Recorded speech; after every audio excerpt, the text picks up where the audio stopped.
चलिए तो शेख साहब, मैं आपकी तरफ आता हूँ सर। पहले आपने सैलाबी सूरत-ए-हाल देखी पंजाब में, जो सतलज है, झेलम है, चनाब है, इसके जो आसपास के इलाके हैं वहाँ पर काफ़ी पानी आ चुका है। क्या समझते हैं ये सारा माहौलियात का असर है, जो क्लाइमेट चेंज है उसका असर है, या कुछ और भी एलिमेंट्स इसमें शामिल हैं? देखिए, बहुत शुक्रिया आपका जो है मुझे इज़्ज़त बख्शने का। इस यू आर वक़्त वेलकम सर। तो हमें इंसानी जानों की पड़ी हुई है, मगर ज़ाहिर है इसको क्लाइमेट चेंज की ज़ुबान में कहते हैं ये न्यू नॉर्मल है।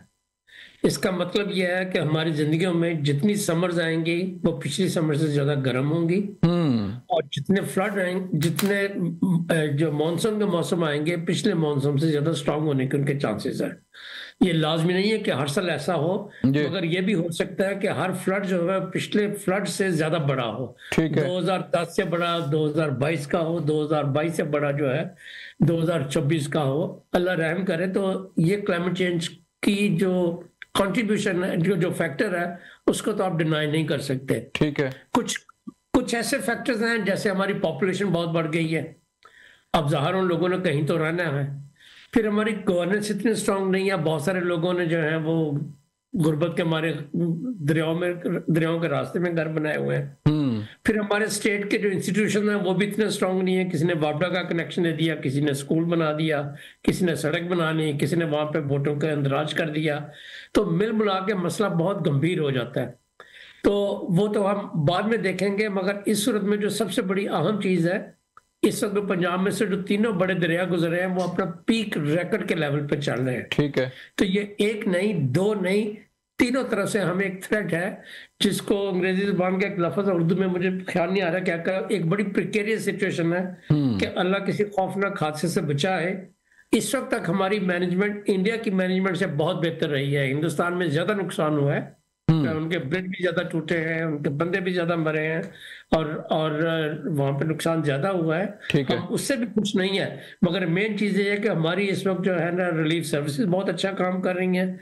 हमारी आर्मी, हमारे जो रेस्क्यू 1122, हमारी गवर्नमेंट, पूरी कौम इस वक़्त मुतहद हुई हुई है इस चीज़ के ऊपर कि किसी तरीके से अपने नुकसानात को कम से कम किया कम जा किया सके। जाए।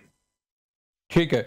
फ़ात मलिक साहब, जैसे शेख साहब ने कहा कि मुस्तक़बिल में जो है वो और जो है वो सीवियर किस्म के जो है वो सैलाब आ सकता है, बारिशें ज़्यादा हो सकती हैं, मानसून का मौसम जो है वो सख्त हो सकता है। तो सवाल ये पैदा होता है कि हमें पता है कि क्लाइमेट चेंज है, और हम पूरी दुनिया में उसका जो है वो बता भी रहे हैं कि क्लाइमेट चेंज की वजह से पाकिस्तान किस हद तक मुतासर हो रहा है। तो इसके बचाव कैसे सर मुमकिन है कि क्लाइमेट चेंज जब हो, ज़ाहिर बात है तो पूरी दुनिया सामना कर रही है, तो इससे बचने के लिए कुछ इक़दामात ऐसे होने चाहिए कि अगर कोई सीवियर किस्म का मौसम आ जाए, सैलाब की सूरत पैदा हो जाए, मानसून जो है वो ज़्यादा हो जाए, तो फिर बचना कैसे है? देखें, जहाँ तक क्लाइमेट चेंज का ताल्लुक है, जिस तरह अली साहब ने कहा कि ये अब एक रियलिटी है, ये एक सच्चाई है जिसके साथ अब हमने आगे ज़िंदगी गुजारनी है। क्लाइमेट चेंज की सच्चाई की रोशनी में दो चीज़ें हैं जो हमारी तरफ से क्लाइमेट चेंज को टैकल करने के लिए एक्सपेक्टेड की होती हैं। नंबर वन, की मिटिगेट किया जाए कि जो जो वो अनासिर हैं जिनकी वजह से क्लाइमेट चेंज बढ़ रहा है उनको हटाया जाए। उसमें हमारे पास ज़्यादा रोल नहीं है प्ले करने के लिए, क्योंकि हम कंट्रीब्यूट ही बहुत कम करते हैं अपनी आबादी या अपने साइज के मुताबिक हम बहुत छोटी कंट्रीब्यूशन करते हैं, तो मिटिगेशन के अंदर हमारा कोई रोल नहीं है। जहाँ तक बात है हमारे रोल की, वो आता है अडेप्टेशन में। हुँ, अडेप्टेशन ये कहता है कि आपको पता है कि आपके साथ अब कुछ होने वाला है, क्या तैयारी आप पहले से करके रखते हो ताकि आपके साथ ये उसके नुकसानात कम से कम आपके ऊपर हों। हुँ, हमारे यहाँ पे अलमिया ये है कि हम अडेप्टेशन की तरफ जाते नहीं हैं।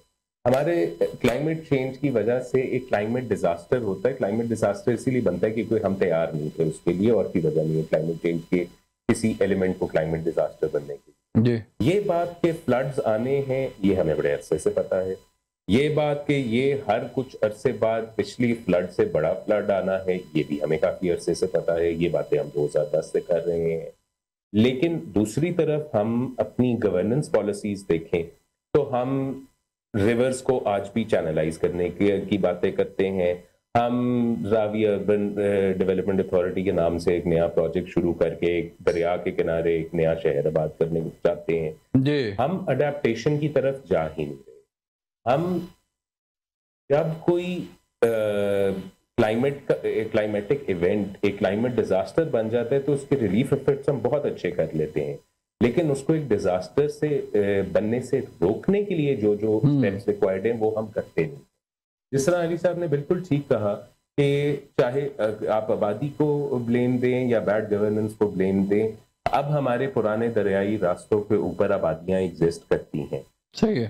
क्या हमारे गवर्नमेंट का रोल उन आबादियों को बचाना है जब कोई फ्लड आ जाए, या पहले से उनकी रिलोकेशन का कोई बंदोबस्त करना है ताकि हमें उनको बचाने के लिए उस लेवल के रेस्क्यू एफर्ट्स करने ही ना। इस सब के लिए जरूरी है कि हम पहली इस चीज का एहसास करें कि हम एक गरीब मुल्क, हमारे पास गुंजाइश नहीं है कि हम एक्सपेरिमेंटेशन करें जिस तरह बाकी मुल्कों ने की है और वो फेल हो जाए तो कोई बात नहीं, अब हम एक नई एक्सपेरिमेंट। जी जी।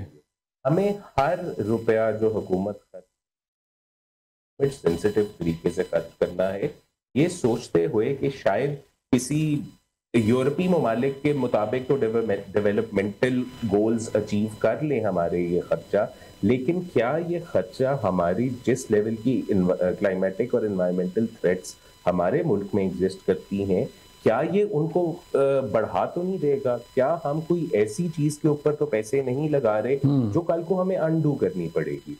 क्या हम अपनी अर्बन एक्सपेंशन को कंट्रोल कर रहे हैं या नहीं कर रहे? इस सारे सैलाबी रेलों की जब बात हो रही है, सबसे ज्यादा गुफ्तगू हम लाहौर के बारे में कर रहे हैं, शदरा के बारे में कर रहे हैं और वहां के सैलाब के बारे में कर रहे हैं। नारोवाल, सियालकोट, कसूर, 3 बड़े शहर हैं। जी जी। शहर डूबे पड़े हैं लेकिन हमारी गुफ्तगू के फोर फ्रंट पे वो शहर नहीं आ रहे। क्या वहां पे होने वाले हादसों के सिर्फ हमारा रोल गवर्नमेंट का? आज वज़ीर-ए-आज़म गए हैं सर वहां पे नारोवाल ना। बिल्कुल, ये बात ये है कि देखिए, समझने वाली बात ये है कि ये स्टेप्स पहले लेने चाहिए थे। ये बात हम पिछले सालों को छोड़ दें, हम 2-3 हफ्ते पीछे चले जाएं तो जितने भी आपके क्लाइमेट अवेयर लोग थे वो फोरकास्ट कर रहे थे कि ये सब कुछ होने वाला है। हमें तब ही क्यों एहसास हुआ जब 2 दिन रह गए या 3 दिन रह गए एट अ गवर्नमेंटल लेवल? ये एक सवाल है और ये एक हमारा फेलियर है। चाहे रेस्क्यू एफर्ट्स में जितनी मर्जी अच्छी हमारी सक्सेस हो, हम जितनी मर्जी जान और माल का तहफ़्फ़ुज़ कर लें अपने रेस्क्यू एफर्ट्स में, एक सवाल है कि यहाँ तक बात पहुंची। हाँ, बिफोर टाइम जो है वो क्यों इंतजामात जो है वो क्यों नहीं किए गए? करके रखी हुई थी इन चीजों के लिए, क्योंकि ये चीज एक्सपेक्टेड थी। ऐसी कोई चीज नहीं हुई जो हो कि ओहो ये तो हमने कभी सोचा ही नहीं था ये। ठीक है।